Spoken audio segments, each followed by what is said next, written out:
लक्ष्य आगाज से अंजाम तक। सिवान जिला के रघुनाथपुर प्रखंड के शहीद मैदान में शहीद भगत सिंह सामाजिक संस्थान द्वारा T20 राज्य स्तरीय क्रिकेट प्रतियोगिता मैच का फाइनल मैच मुजफ्फरपुर बनाम देवरिया के बीच खेला गया, जिसके मुख्य अतिथि भाजपा जिला उपाध्यक्ष धनंजय सिंह एवं गार्नेट फाउंडेशन के प्रतिनिधि कृष्णा शाह, प्रमोद कुमार मल द्वारा शहीद भगत सिंह सुखदेव राजगुरु के छायाचित्र पर पुष्प अर्पित किया गया।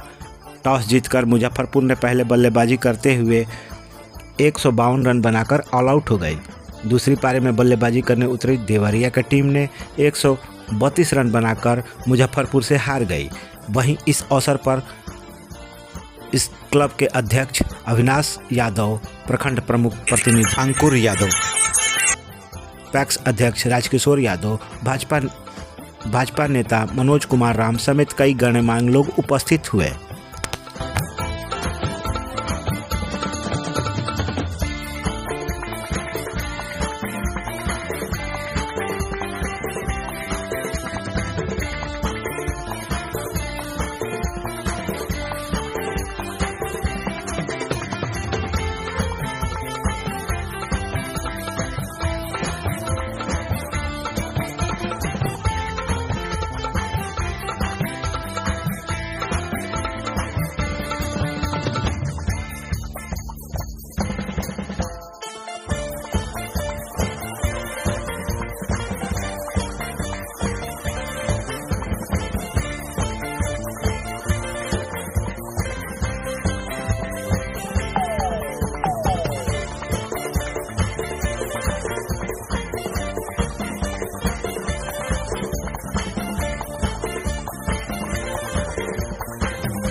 जीवन में स्वस्थ रहने के लिए खेलना जरूरी है। स्वास्थ्य है तभी सब कुछ, इसलिए मनुष्य के जीवन में खेल का बड़ा महत्व है। आज देवरिया और मुजफ्फरपुर के बीच क्रिकेट टूर्नामेंट का, इसमें देवरिया की टीम हारी और मुजफ्फरपुर की टीम जीती है। अर्थात यूँ कहें तो बिहार की टीम जीती है और उत्तर प्रदेश की टीम हारी। वास्तविकता यही है, सिवान की धरती को वैसे भी उर्वरा की धरती है। यहाँ जैसे राजेंद्र प्रसाद जैसे पैदा होता है। देवरिया की जो हारी है उनके खिलाड़ियों से मैं आज कहना चाहूँगा कि हार और जीत दोनों एक ही सिक्के के दो पहलू हैं। आज आप हारे हैं, निश्चित रूप से कल आप अच्छा करोगे तो जीतेंगे। इसलिए हार को अपना हौसला बस करने की जरूरत नहीं है। आप आज हारे हैं तो जीतेंगे। मेरी यह शुभकामना है, मेरा ये आशीर्वचन है। और जीते हुए खिलाड़ियों को मैं आशीष देता हूँ, आशीर्वाद देता हूँ कि आप आज सिवान की भूमि पर खेल रहे हैं। देश के राष्ट्रीय स्तर पर, बिहार स्तर पर आप खेले, निश्चित और ज़्यादा खुशी होगी। साथ ही साथ अब मैं समय का भी अभाव, अविनाश जी, मैं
लगातार ताज़ा अपडेट्स पाने के लिए, खबरों के साथ जुड़े रहने के लिए देखते रहिए लक्ष्य समाचार। धन्यवाद।